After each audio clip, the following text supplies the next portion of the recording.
পাপসকল আমি ধৰ্ম কি সেয়াও জানো, অধৰ্ম কি সেয়াও জানো, পাপ কি সেয়াও জানো, পুণ্য কি সেয়াও জানো। কিন্তু জনাৰ পিছতো আমি কি কৰো, পাপ বোধ আমাৰ মনৰ পৰা কেতিয়াও গুচি নাযায়।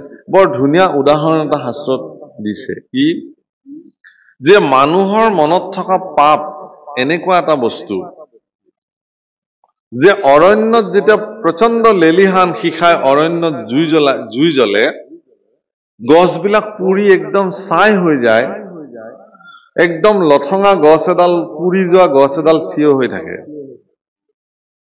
কিন্তু প্ৰচণ্ড বাৰিষা যেতিয়া আহি পানী পৰি পৰি পৰি পৃথিৱী জীপাল হৈ যায়, তেতিয়া মাটিৰ তলত থকা শিপাডালে পুনঃ পানী সংৰক্ষণ কৰি সেই পুৰি যোৱা গছৰ ঠানিতে নতুনকে আকৌ কুঁহিপাত মেলি পুনঃ পত্ৰে পুষ্পে বিকশিত হৈ যায়। মানুহৰ মনত থকা পাপো তেনেকুৱা, যে ই ৰাম নামৰ প্ৰভাৱতে হওক, সজ্জনৰ প্ৰভাৱতে হওক, তেওঁ যেতিয়া সেই পাপবোধ চিন্তাটো তেওঁৰ পুৰি যায়, কিন্তু শিপাডাল তাৰ পিছতো সি মজুত থাকে। কেনেবাকে যদি আকৌ অকমান পাপ কৰাৰ সাৰ পানী পাই যায়, তেতিয়াহ'লে পুনৰ আগৰ নিচিনা আকৌ পত্ৰে পুষ্পে বিকশিত হৈ পুনঃ তেওঁ পাপ কৰ্মত নিয়োজিত হ'বৰ কাৰণে তেওঁক পুনঃ প্ৰেৰণা দিয়ে। সেইকাৰণে এই পাপ যাতে আপোনাৰ মনত পাপ বোধৰ জন্মই যাতে নহয়, তাৰ কাৰণে মহাপুৰুষে শাস্ত্ৰগত এটা সিদ্ধান্ত দি থৈছে, কি যে সাধু সংগ অনুসৰা, শ্ৰৱণ কীৰ্তন কৰা, পৰিহৰা পাখণ্ড আচাৰ। এদিন কৰিলে নহব, আপুনি দৈনন্দিন জীৱনত সদায় সৎসংগ অনুসৰণ কৰিব লাগিব। সাধু সংগ অবিহনে আপুনি আপোনাৰ জীৱনত কেতিয়াও পাপ বোধ চিন্তাৰ পৰা আঁতৰি আহিব নোৱাৰে। যিয়ে নকৰক কিয়, আপুনি লাগে বাজপেয়ী যজ্ঞ কৰক, আপুনি লাগে তীৰ্থ ভ্ৰমণ কৰক, আপুনি লাগে যাগযজ্ঞ কৰক, যিয়ে নকৰক। ৰামানন্দ স্বামীয়ে সেইকাৰণে বৰ ধুনীয়াকে লিখিছে, কাশী যায় মথুৰা যায়, जाए हरिद्वार रे, सारधाम तीर्थ फिर आवे, मन का नहीं सुधार रे, सत्संगत जग सार साधु, सत्संगत जग सार। मंदिर जाए करो नित्य पूजा, पूजा मंदिर जाए करो नित्य पूजा, राखे बरे आसार रे, चार धाम तीर्थ फिर आवे, चार धाम तीर्थ फिर आवे, नाही सत जन आहार रे, सत्संगत जग सार साधु, सत्संगत जग सार। আপুনি যিমান তীৰ্থস্থানলৈ নাযাওক কেলে, গংগা যমুনাত যিমান আপুনি স্নানী নাহক কিয়, যদি মনৰেই শুদ্ধিতা নহল। আমি এইবাৰ মহাকুম্ভ মেলালৈ গৈছিলো। আপোনালোকে জানে যে এইবাৰ 144 বছৰৰ অন্তত মহাকুম্ভ হৈছিলে প্ৰয়াগ তীৰ্থৰাজ প্ৰয়াগ। যিমান তীৰ্থ আছে, তীৰ্থ মানে আচলতে পবিত্ৰ পানী, পবিত্ৰ নদী, গংগা যমুনা সৰস্বতী কাবেৰী সিন্ধু, এইবিলাক সকলো পবিত্ৰ তীৰ্থ। এই তীৰ্থসমূহৰ ভিতৰত প্ৰয়াগক তীৰ্থৰাজ বোলে, মানে তেওঁ তীৰ্থ ৰজা। কিয় যে তাত গংগা যমুনা আৰু সৰস্বতী তিনিওগৰাকী আহি তাত লগ লাগিছে। ইয়াতেই মহাকুম্ভ মেলা হৈছিলে। মানুহে তাত পাপ ধুবৰ কাৰণে বহু মানুহ গৈছে, তাত লক্ষ লক্ষ মানুহ গৈছে। আৰু কিছুমানে কিয় গৈছে তাত, ভকত সজ্জন দৰ্শনৰ কাৰণে গৈছে।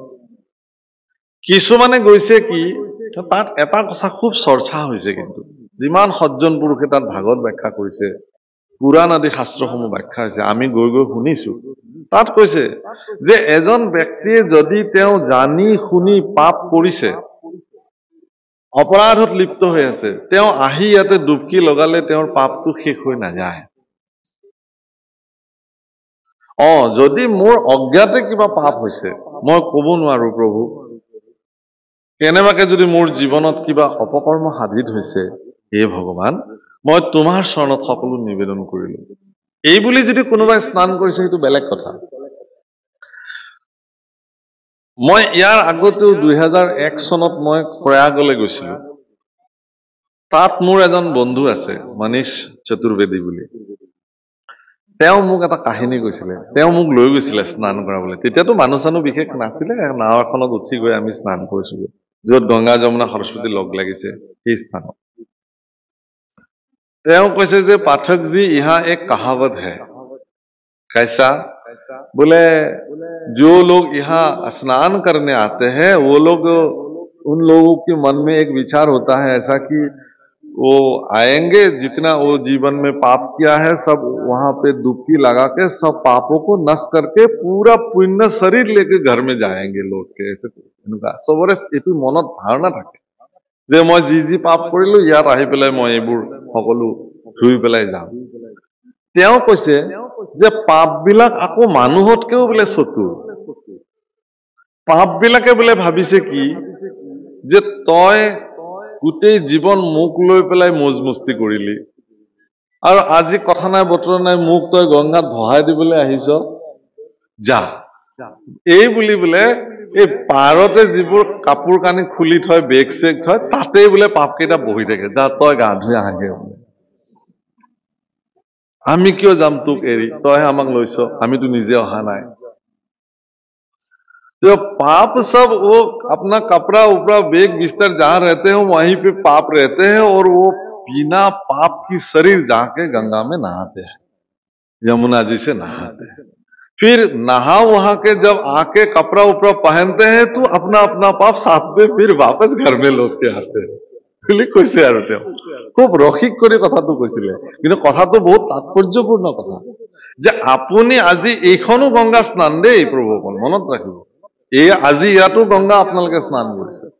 তো এই গংগা স্নান কেনেকুৱা? তহিতে গংগা তহিতে গোদাবৰী, ক'ত য'ত কৃষ্ণ কথা প্ৰবাহিত হয়, সি শ্ৰেষ্ঠ তীৰ্থ স্নান। গতিকে আজি এই আমাৰ বৃহত্তৰ কালুগাঁৱৰ এই কোৱামাৰা ভকত গাঁও ৰাইজৰ যি নামঘৰৰ মজিয়া, আজি কিন্তু এয়া পবিত্ৰ, আজি দুটা দিনে এক বিশেষ তীৰ্থ ক্ষেত্ৰলৈকে ই ৰূপান্তৰ হৈ গৈছে। আৰু আপোনালোকৰ সজ্জনসকলে আচলতে ইয়াতে কি কৰিব আহিছে? স্নান পান আচমন কৰিবলৈ আহিছে। এইটো আচল স্নান, প্ৰকৃত স্নান এইটোৱেই। কিন্তু এই স্নানটো কেনেকুৱা? ই নিৰৱধি হব লাগিব। এই স্নানটো কেনেকুৱা নিৰৱধি? যদি আপুনিও ইয়াত এনেকুৱা মনোবৃত্তিৰে যদি আহিছে যে বাপৰে গোটেই জীৱনটো কি পাপ কৰিলো, অকমান গাই তাতে ভকত গাঁৱৰ নামঘৰতে বহি ভাগৱত শুনি অলপ পাপ চাপ দূৰ কৰি থৈ আহো, এই বুলি যদি কোনোবাই আহিছে ইয়ালে, তেতিয়াহ'লে তেওঁৰো পাপ কেইটা সেই কলপুলি কেইডালৰ তাতেই ৰৈ আছে। উভতি গলে তেওঁৰ লগতে যাব, সেইকেইটা সাৰি নাযায় কেতিয়াও, তাৰ পৰাই যাব। কাৰণ তেওঁলোকতো ইয়াত নোসোমায়, ইয়াততো প্ৰৱেশ কৰিব নোৱাৰে। পাপ কলি কোনো কাৰণত ইয়াত প্ৰৱেশ কৰিব নোৱাৰে। য'ত মুখ্য তোৰণ দিয়া আছে তাৰ পৰা এইফালে পাপ কলি ইয়াত প্ৰৱেশ কৰিব নোৱাৰে। ইয়াত সেইকাৰণে ইয়াত যিসকল লোক বহিছে চবকে পুণ্যৱন্ত শৰীৰ বুলি মান্য কৰা হয়, কাৰণ আপোনালোকৰ মনত এই মুহূৰ্তত কোনো ধৰণৰ পাপ বোধ নাই, তেওঁলোক আহিব পৰা নাই ইয়ালৈ। কিন্তু যদি এনেকুৱা এটা স্বাৰ্থ লৈ পেলাই ইয়াত বহিছে কোনোবাই, তেতিয়াহ'লে উভতি গলে তেওঁলোকৰ নিজৰটো গুচি যাব। তেতিয়াহ'লে এইটো চিৰস্থায়ী স্থান কেনেকুৱা হ'ব? যে ইয়াত যিখিনি কথা আপুনি শুনিলে তাক আপুনি ৰোমন্থন কৰি যাব লাগিব, মানস পথত তাক লৈ যাব লাগিব। নামঘৰৰ পৰা গলে গৃহস্থই কব যে প্ৰসাদ আনিছে নে নাই? বোলে আনিছো প্ৰসাদ, তোমালোকলে আজি মই বিশেষ প্ৰসাদ আনিছো, আহা তোমালোক বহা। মই আজি তালৈকে নামঘৰলৈ গলো, তাত ভাগৱত চলি আছে, তোমালোকেতো নগলা, কিন্তু মই গৈছিলো, মই তোমালোকক তাৰ পৰা অনা প্ৰসাদ দিম।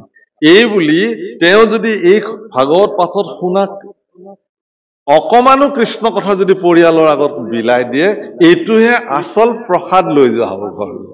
কেৱল গাজি বোলে মোক আৰু এক টোপোলা দিয়কচোন, মোৰ ডাঙৰ ল'ৰাটো আহি আছে, বোলে মোক আৰু অকণ বেছিকে দিয়কচোন বুলি এটা ডাঙৰ টোপোলা গাজি লৈ গৈ ঘৰৰ মানুহক বিতৰণ কৰি দিয়াটো প্ৰসাদ বিতৰণ বুলি নকয়।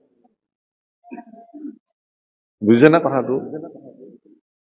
আকৌ ডাঙৰ কথা এটা কওঁ, ভাগৱত হ'ল এনে যিবোৰ দৈনন্দিন ভাগৱত পাঠ চলি থাকে, ভাগৱত হ'ল, নাম হ'ল, এতিয়া বোলে বিলনীয়া কি বোলে শৰাই ভাগ বিলনীয়াৰ কাৰণে মই সেৱা লওঁ, কৃষ্ণ যাওক আপুনি বিলাওক।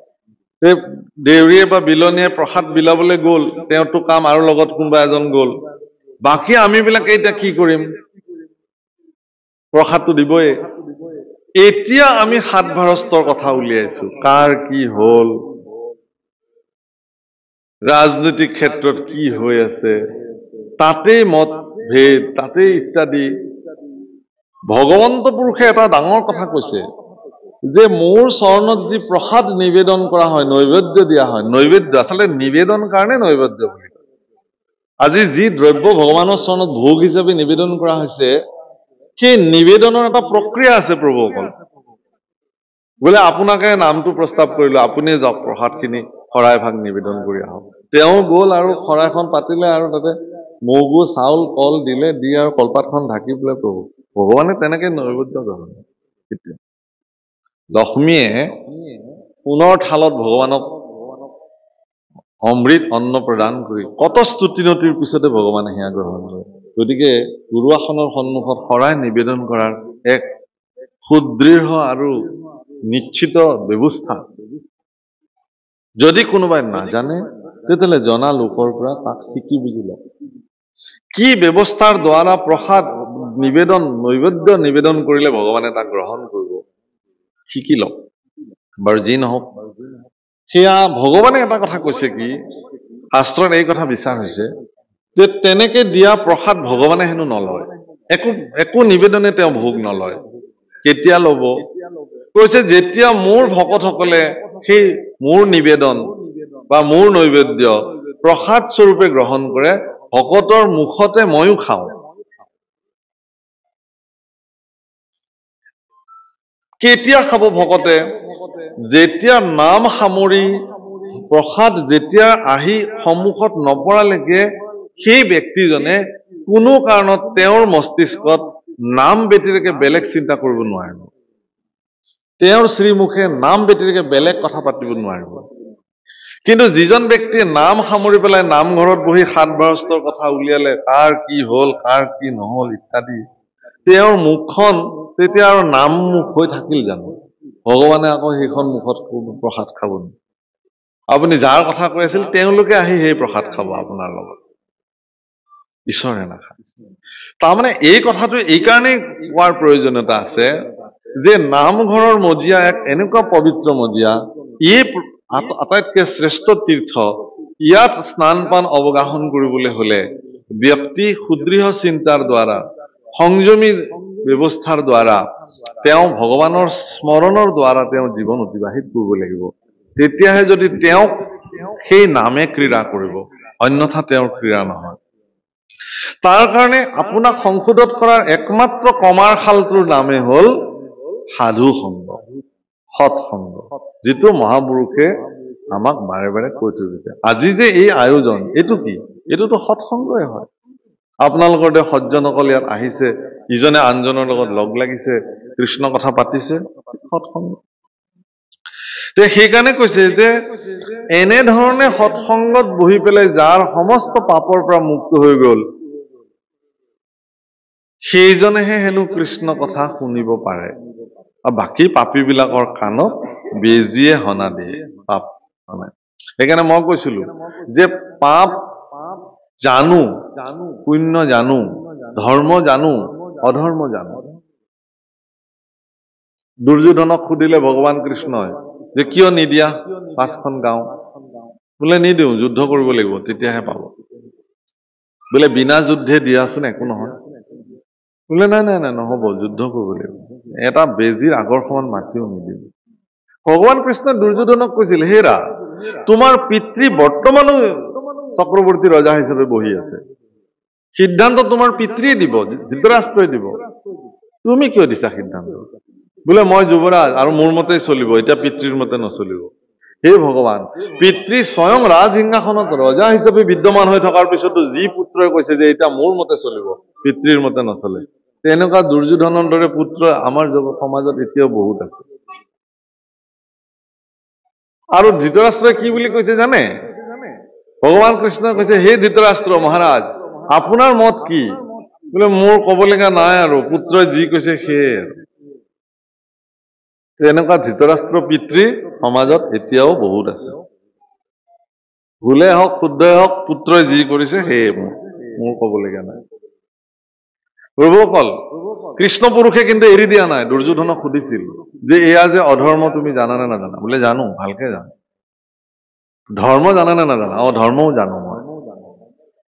তেতিয়াহ'লে ধৰ্ম কিয় নকৰা? বোলে সেইটোৱেইটো ডাঙৰ কথা মোৰ জীৱনত। মই ধৰ্মও জানো অধৰ্মও জানো, কিন্তু ক'ব নোৱাৰো কিয় বা মই ধৰ্মত প্ৰৱৰ্তি থাকিব নোৱাৰো। আৰু অধৰ্ম কি সেয়াও জানো, কিন্তু মই অধৰ্মক এৰিব নোৱাৰো। নামঘোষাত মাধৱপুৰুষে লিখিছে, অ ধৰ্মক জানো মই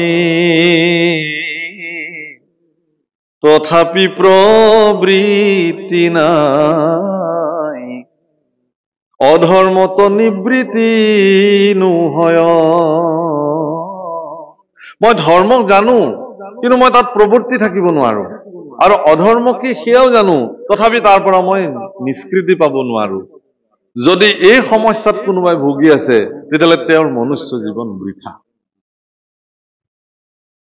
সেইকাৰণে ইয়াত কৈছে যে তেনেকুৱা দুদুল্যমান অৱস্থাত থকাতকে আপুনি সৎসংগত বহক, কৃষ্ণ কথা শ্ৰৱণ কৰক আৰু মনুষ্য জীৱনক সাৰ্থক কৰক।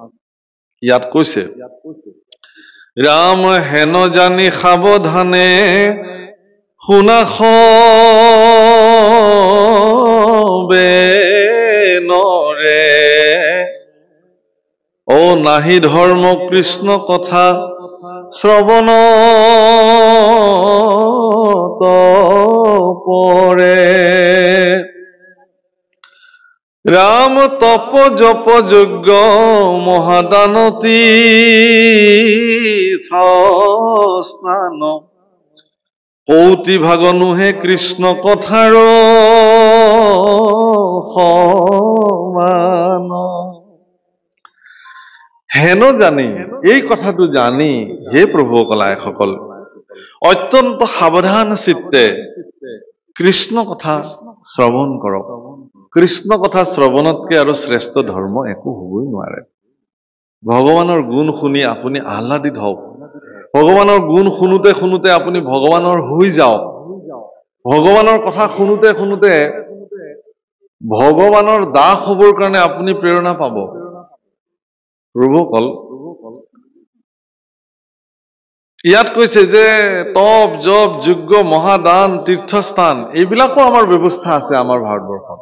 শাস্ত্ৰই এইবিলাককো ৰাস্তা দেখুৱাইছে। কোনোবাই তপস্যা কৰিব পাৰে, কোনোবাই জপ কৰিব পাৰে, কোনোবাই যজ্ঞ কৰিব পাৰে, কোনোবাই দান কৰিব পাৰে, কোনোবাই তীৰ্থস্নান কৰিব পাৰে, কিন্তু কৃষ্ণ কথাৰ সমান কিন্তু এইবোৰ হ'ব নোৱাৰে।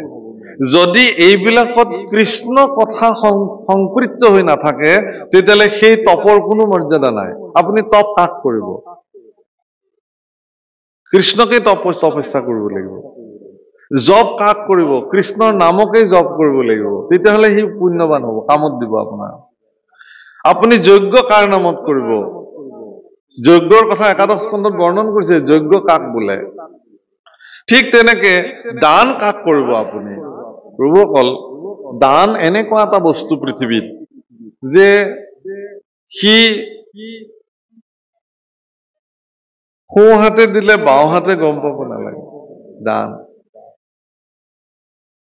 বোলে মই যে দিছো ডনেশ্যনটো, চিঠিত নামটো মোৰ ওলাইছে নে নাই?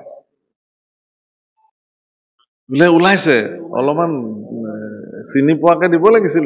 একদম হাইলাইট কৰি দিয়া হৈছে আপোনাৰ নামটো, বুজিছে নাই? সন্তুষ্টি লাভ, ভাল। মোক মানুহে কিমান চিঠি ছপাইছা? বোলে ইমান। বোলে আৰু পইচা দিম, আৰু অলপ ছপাই দিয়া, আৰু বিলাই দিয়া, মানুহে জানক মই যে দান দিছো। এইটো দান, বুজিছেনে? কিন্তু প্ৰভুসকল দান ক'ৰ পৰা দিব আপুনি? দান দিয়াৰ অধিকাৰ আপোনাৰ ক'ত আছে? কি দিব আপুনি?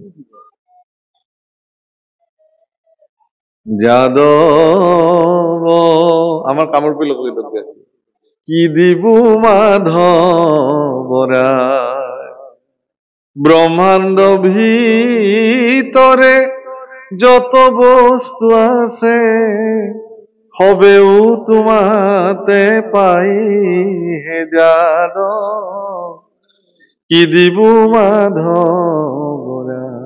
কি দিম তোমাক? এই বিশ্ব ব্ৰহ্মাণ্ডত যিমান বস্তু আছে চব তোমাৰ, আনকি ময়ো তোমাৰে। এই শৰীৰটো তোমাৰে শৰীৰ। মোৰ ভিতৰত যে শৰীৰটোক চৈতন্য কৰি ৰাখিছে, কোনে ৰাখিছে? তুমিয়ে ৰাখিছা। গতিকে মোৰ বুলিবলৈ একোৱেই নাই। বোলে আপুনি বৰনামঘৰলৈ গৈছিল নহয়, প্ৰভুশ্বৰ বোলে গৈছিলো। বোলে আপোনাক যে বহিবলৈ দিছিলে খুটাটো, সেইটো আমাৰ পৰিয়ালৰ পৰা দিয়া আছিলে। বোলে সেইটো মই নাজানিলো নহয়। বোলে কোনে দিছিলে? বোলে আমাৰ আজু ককাই দিয়া। এতিয়ালৈকে কিন্তু টানটো আছে, আমাৰ খুটা সেইটো।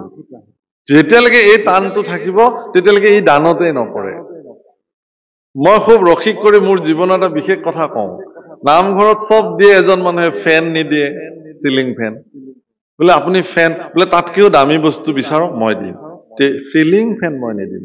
কেলে? বোলে তাৰে পাখি কেইখনত বোলে নামটো, দাতাৰ নামটো লিখি থলে কোনে পঢ়িব বোলে এইখন ঘূৰি থাকিলে। সেইখন বোলে পঢ়িবলৈ নাই কাৰো বোলে ঘূৰি থাকিলে।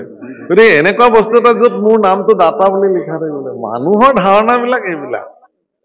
কিন্তু আপোনালোকক মই এই কথাটো কৈছো, কবিৰদাসে লিখিছে, মাংগো উচিছে যো দে খুচিছে আৰু কহে না কিচিছে। তেওঁকে খুজিব লাগে যিজনে অন্তঃকৰণে আপোনাক দিব পাৰে আৰু কাকো নকয়। ঈশ্বৰ পুৰুষকো যদি আপুনি কিবা দিব পাৰিছে, ভগৱানে যদি আপোনাক সেই সামৰ্থ্য প্ৰদান কৰিছে, তেতিয়াহ'লে আপুনি এনেকুৱাকে দিয়ক যাতে বেলেগে গম নাপায়। হে প্ৰভু, এইটো মই দিয়া বুলি ভবাই নাই। আপুনি যদি কেতিয়াবা কিবা দিবও খুজিছে ভগৱানক, তেতিয়াহ'লে আপুনি কি বুলি দিব লাগে তাকে নামঘোষাত মাধৱ পুৰুষে লিখিছে।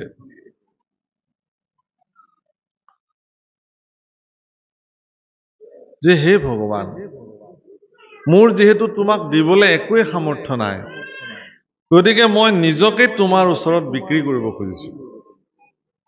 নাম ধন দিয়া মোৰে কিনাব নমালি, দাস পাই নোলোৱা কমন ঠাকুৰালি। মোক তুমি নাম ধন দিয়া, তোমাৰ যি নাম ধনে জগত তৰাব পাৰে, সেই নাম ধন দি মোক তুমি উদ্ধাৰ কৰা, আৰু মোক তুমি লৈ লোৱা চিৰদিনৰ কাৰণে।